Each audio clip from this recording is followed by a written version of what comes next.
Back in 1944, something magical happened in our community. Leaders with great vision started a nonprofit that would go on to serve thousands in our community. That nonprofit was the Wichita Falls YMCA.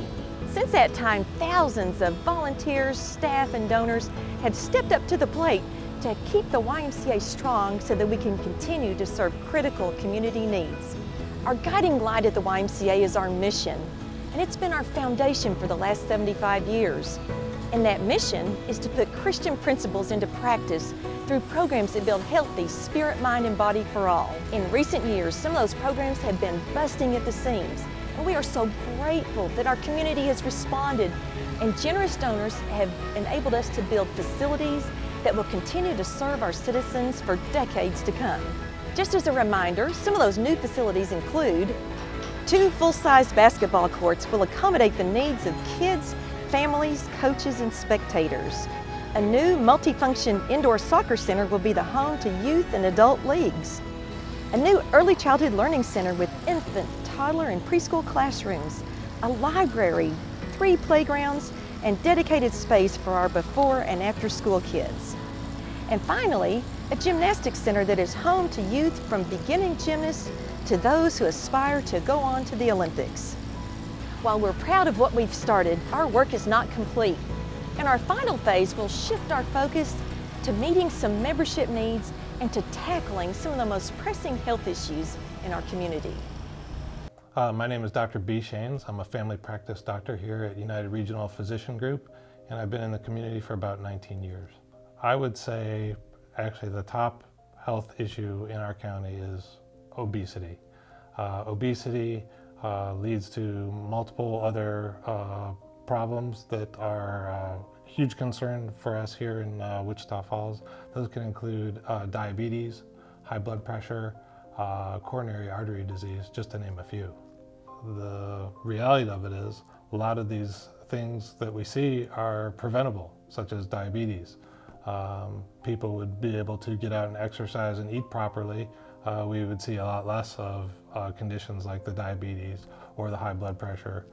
I'm Dr. Ibrahim. I'm a family physician by original training. I have been working as a physician for many years, I can say 25 years. In my opinion, the most important disease or problem that our community facing, it's obesity. In order to tackle this problem, we have to come together. Many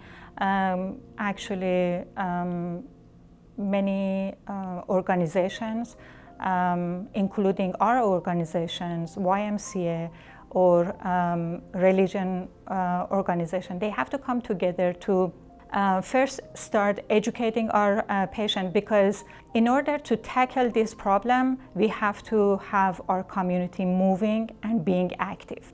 So my name is Vicki Boyle, and I'm the Food Service Director at United Regional. So my biggest passion is nutrition.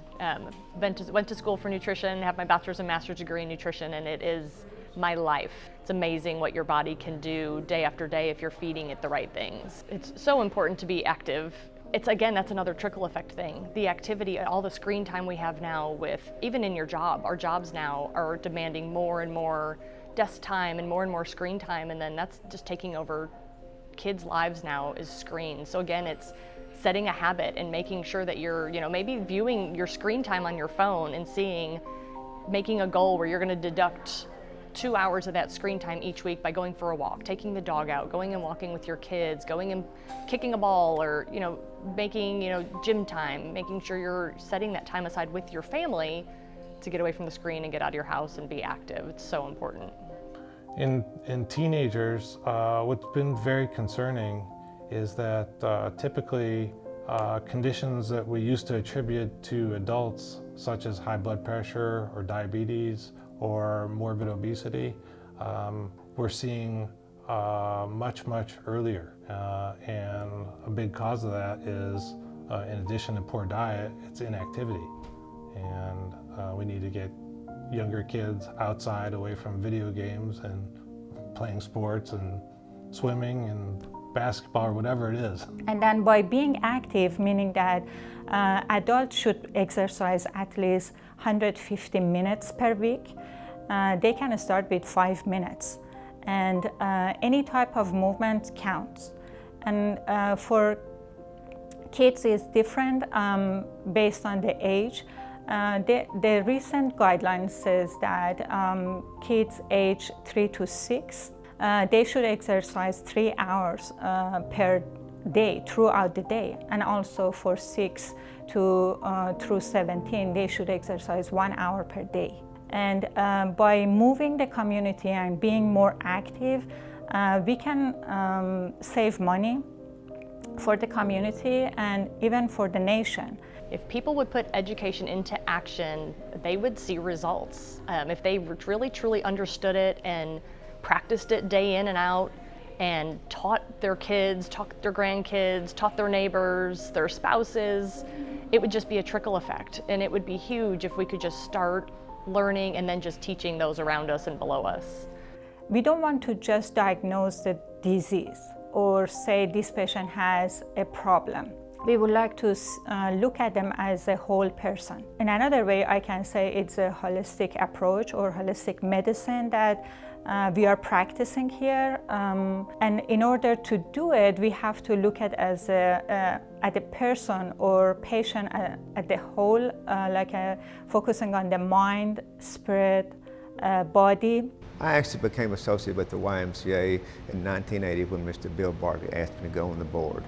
And the things we did as an organization 39 years ago are so very different than our current goals and directions. Is the mission different? No. We still strive to put Christian principles into practice through our programs that build healthy spirit, mind, and body. And I think that statement has never been more important to our community. While our mission remains our foundation, I think where we as an organization really shine and step to the plate is the way we change our focus to be socially responsible for the needs of Wichita Falls. We are proud of the way we constantly assess the needs of the families we serve and ask ourselves, what do these parents, kids, and other members need from us, and how do we respond? What is needed today may be different tomorrow, and we want to be ready to furnish these ever-changing directions. And our health comes first. Without our health, every other goal is hard to accomplish. At the Y, we're committed to collaborating with health officials to move our community to better health.